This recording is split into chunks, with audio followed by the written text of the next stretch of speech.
Joël Batz de retour au pays et Christian Pérez qui découvrait le Stade Bonal. Les deux internationaux du PSG avaient peut-être déjà l'esprit en Irlande où ils retrouveront Paille et Sylvestre mardi. 9000 spectateurs étaient venus pour ce bras de fer entre Paris Saint-Germain en blanc et Sochaux. Un duel qui démarre sans route d'observation.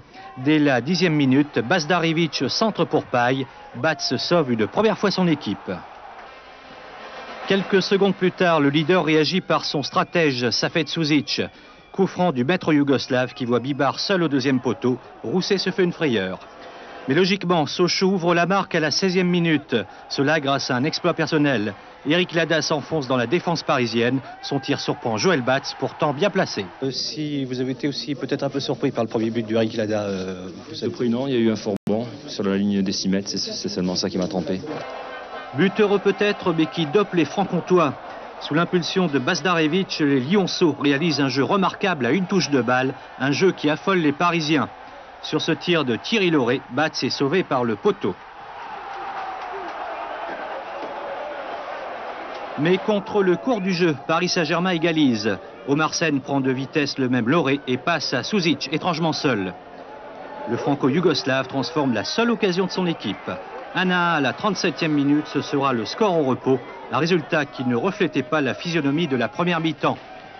Mais 5 minutes seulement après la reprise, les Sochaliens mettent les choses au point.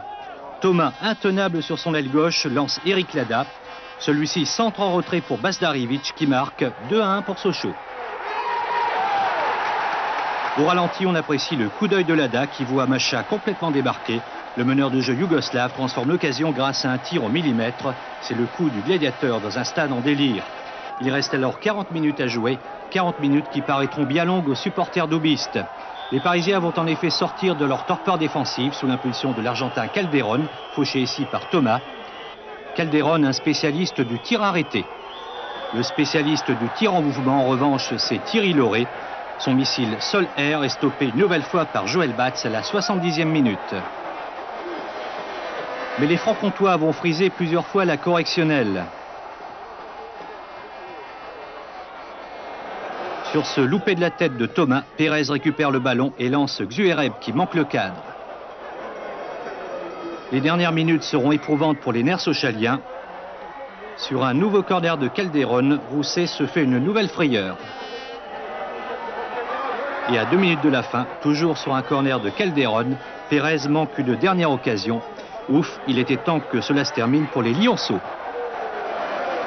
C'était un petit peu un pressing, je dirais surtout sur les coups francs, les coups de pied arrêtés, et également les touches de Bibar.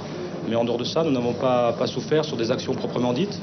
Mais c'est vrai que sur ce genre de choses, avec le monde qui est massé devant les buts, on peut s'attendre à tout, à un cafouillage et puis un pied qui vient de nulle part. Bon, je crois qu'on a très bien joué le coup. On a manqué de réussite en seconde période. Je crois que Sochaux a joué, s'est contenté de ce but, a resté derrière, nous a laissé venir. On a joué notre batou. On a manqué de réussite en une ou deux occasions. C'est ce qui a fait la différence seulement, c'est tout. Peut-être, mais cela a suffi pour faire échec au système Ivic.